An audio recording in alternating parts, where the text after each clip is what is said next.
ማህሌት በስተመጨረሻ ጨለለች። ዝና የህይወቱ ፍጻሜ አበቃለት። መድብል የሚባል ጀግና የብሩኬ ወንድም ሁለታቸውንም አንድ ክፍል አጉሮ እየቀጠቀጠና ብሩኬ የት እንዳለ ያውጣጣቸው ይገኛል። ምሳሌና ቅድስቴ ደስ የሚል ትምህርት አዘል ያለው ታሪክ እየነገረቻት ነበር።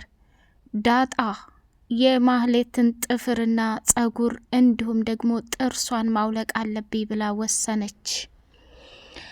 መድብል የብሩኬ መከታ ወንድሙ ገባበት። በጣም ጨንቆትና ግራ ተጋብቶት በፍለጋ ላይ ይገኛል። ያለው አማራጭ ግን ዝና እና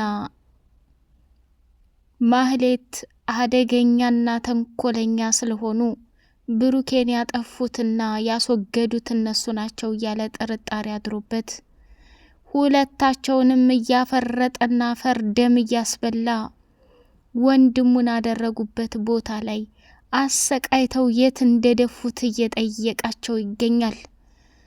መድብል የመጨረሻ ማስጠንቀቂያ ነው የሰጣቸው። እነሱም እውነቱን ለመናገር እየተናዘዙ ይገኛሉ። ኤፍራታ በሚገርምና በሚደንቅ ሁኔታ ማህሌትና ዝና የሚሰሩትን ከባድና አደገኛ ወንጀል ለመድብል ተናግራለች። መድብልም ደግሞ ይህን ወንጀላችሁን ወደ ሕግ ይዤ ከማር መጠመጣችሁ ይልቅ ወንድሜን አባታችሁ እንዳደረጋችሁ ተናገሩ እያለ እያስጨነቃቸው ይገኛል ማለት ነው። ሞገስ ከምንም በላይ ማህሌት ተይዛ እየተሰቃየችና ጉዷን እየበላች መሆኑን ባይኑ ሲያይ እጅግ በጣም ደስ ብሏታል። ወይዘሮ ማህሌት እንግዲህ ወደ አቶ ብሩኬ ቤት የፍርድ ቤት መጥሪያ ወረቀት ሰክ ሰክ እያለች ስታመጣ መድብል ለቅድስት ደወለና ቅድስት ምሳሌ ከምኝታ ክፍል እንዳትወጣ ጠብቂያት፣ ሲቀጥል ደግሞ ማህሌት ወደ ቤት እየመጣች ስለሆነ በሩን ከፍተሽ እያወራሽ አስገቢያት፣ እኛ ደግሞ ከኋላ ተከትለን እየመጣን ነው፣ ያኔ ጨዋታው እዛ ላይ ያበቃል፣ ምንም ቢሆን ምሳሌ ይሄንን ነገር እንዳታይ ብሎ አስጠነቀቃት። ቅድስትም ግራ ተጋብቷት ጋሽም ሆነ እንዴ ምን ተፈጥሮ ነው መድብል ይሄ ነገር ምንድነው እያለች ግራ ተጋባች።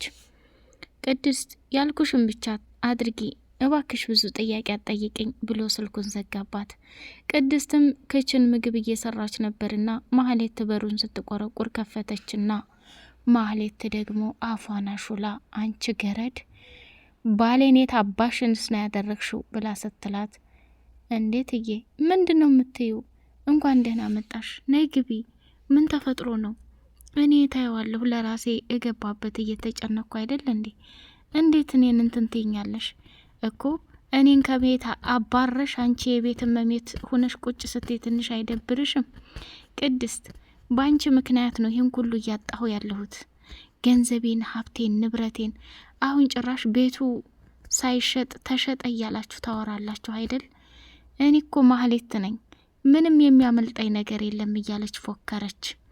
እትዬ ትገቢያለሽ ወይስ ብላ ስትላት ከኋላ መድብል መጣና የማህሌትን ማንቁርት ይዞ ወደ አንድ ክፍል አጉሮ እየረገጠና እየደፋ ብሩክ ያለበት ቦታ ተናገሪ ብሎ አላት።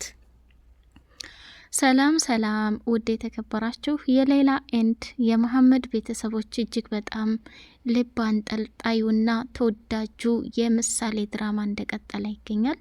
ቻናሉን ላይክ ሰብስክራይብ እያደረጋችሁ አበረታቱን። በድጋሚ ምሳሌ ቅድስት የነገረቻት ታሪክ እስኪ ምን ይመስላል የሚለውን እኔ ቅድስት እንግዲህ ሞኝና እጅግ ብልጣ ብልጥ ሰዎች ነበሩ ብላለቻት።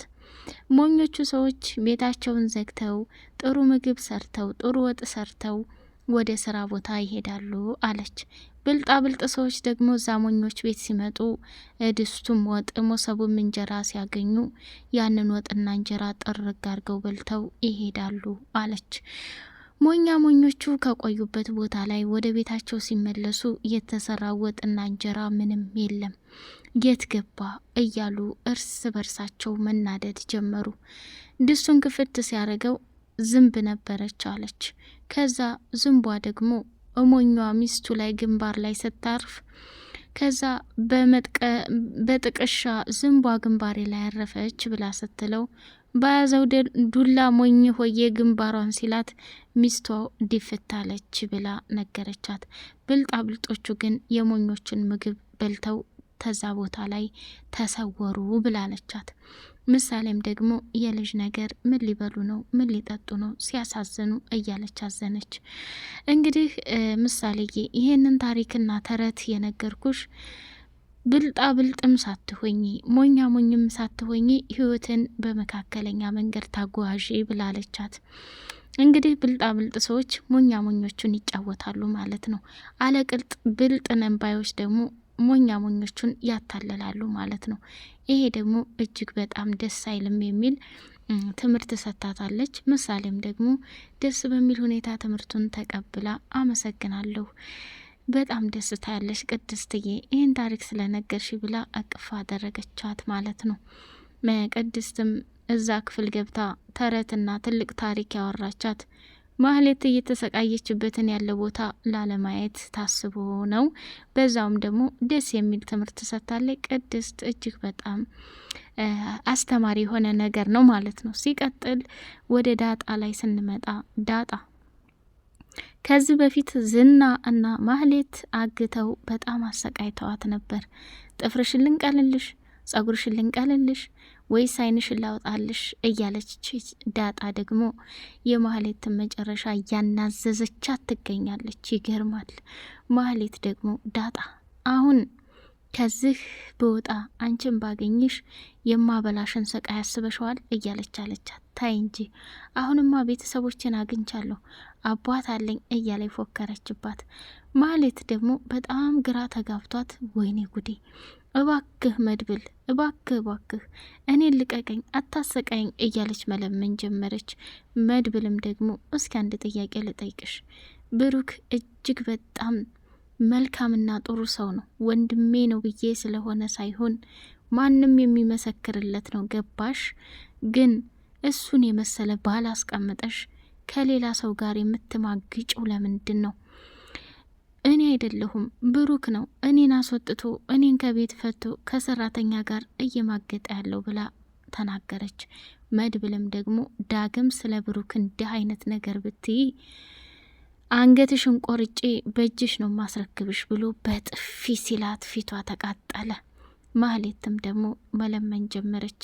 ስሚ ያንን ሰይጣን ፈጣሪ መስል የምታመልኪው ዝና እሱን ስታይ ትፈሪያለሽ፣ ትጨነቂያለሽ አይደል? እኔ ደግሞ ከሱ የበለጥኩኝ አውሬና ሰይጣን መሆኔን አሳይሻለሁ። ጠብቂ። አንቺ እዚህ እውነቱን ካልተናገርሽ ያንን ሰማይ ስባሪ የሚያክል ሰው አምጥቼ እዚህ አጠገብሽ ጓደኛ አደርግልሻለሁ እያለ ፎከረባት። እንግዲህ ወይ ዳጣ ሙቆ ሀፍለታ በሳህን አድርጋ መጣችና የጥፍር መቁረጫ ትልቁን እንትን እዚህ ጋር ሙቆሃ ላይ ዘፍዝፌ ጥፍርሽን በመቀስ እየቆረጥኩ አወጣልሻለሁ ብላ ስትላት፣ መቀሱስ እሺ ይሁን፣ ውሃው ደግሞ ምንድን ነው? ይሄ የአይጥ ድመት የሚያክል ጥፍር እንዲሁ በቀላል ይወጣል እንዴ? አለችና አንገቷን ሲጥ አድርጋ፣ እኔ ምልሽ ማህሌት ይህን ያክል የክፋት ጥግ ቡራን ያረግሽው የት ነው?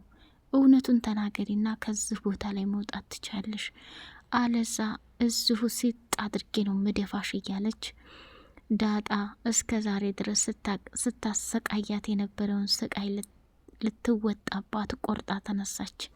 ወይ ጉድ!